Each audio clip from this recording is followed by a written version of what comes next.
Hello बच्चों। यहाँ लिखा है to incline planes O A and O B having inclination with the horizontal 30 degree and 60 degree respectively intersect at each other at point O as shown in the figure. The particle is projected from P with a velocity 10 root 3 meter per second along the direction perpendicular to OA. If particle strikes the plane OB perpendicularly at Q, calculate the time of flight of the particle. हालांकि आप पिछला question अगर आप देखोगे तो time of flight already मैं 2 second निकाल चुका हूं क्योंकि कनेक्टिंग क्वेश्चन है। चलिए मैं फिर से आपको समझाता हूं। यहाँ पे है क्या इसमें, मैं पिछले क्वेश्चन में भी आपको क्लियर करके आया कि आपको करना क्या है। जिस इंक्लाइन से आपने ऑब्जेक्ट को फेंका है, सिस्टम को उतना रोटेट करो कि वो इंक्लाइन हॉरिजॉन्टल हो जाए।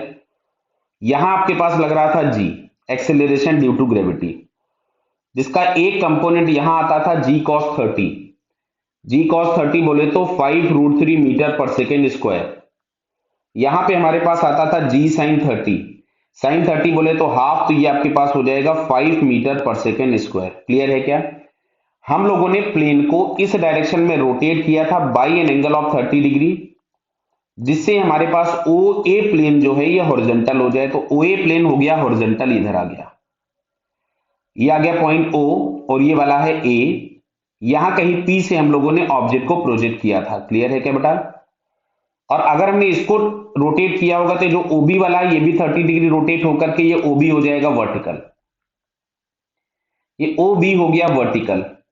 पार्टिकल यहां से गया था किसी पॉइंट पी से, और इस क्यू पॉइंट पी पे, क्यू वाले पॉइंट पर ये हॉरिजॉन्टली हिट करता है। ये पॉइंट क्यू है, ये पॉइंट पी है।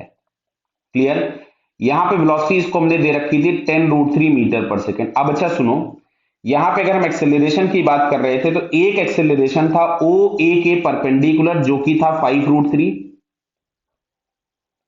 और एक एक्सेलरेशन था ओ ए के अलोंग, और वो था ओ की तरफ में। कितना था ये? 5 मीटर पर सेकेंड स्क्वायर। ये ऑलरेडी हम पिछले क्वेश्चन में बता चुके हैं, यहां मैंने आपको फिर से बता दिया। अब ये पॉइंट पी से उड़ा था जब इसके पास वर्टिकल वेलोसिटी थी, और यहां पहुंचा तो इसके पास केवल हॉरिजॉन्टल वेलोसिटी, मतलब इसकी वर्टिकल वेलोसिटी जीरो हो गई। तो अगर मैं यहां से वर्टिकल मोशन डिस्कस करूं तो वर्टिकल मोशन में इसकी इनिशियल वेलोसिटी दी गई थी 10√3 मीटर पर सेकेंड। वर्टिकल में जो एक्सेलरेशन था वो डाउनवर्ड्स था, एंड दैट इज -5√3 मीटर पर सेकेंड स्क्वायर। और इसकी फाइनल वेलोसिटी जीरो हो गई जब एक क्यू पे लड़ा, तो जो टाइम आएगा यही टाइम ऑफ फ्लाइट होगा। तो v is equals to u plus 80, v becomes zero, 10√3 -5√3 times t।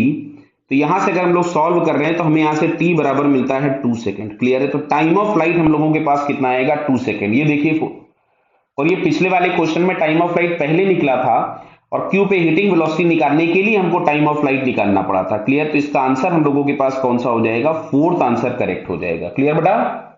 All the best.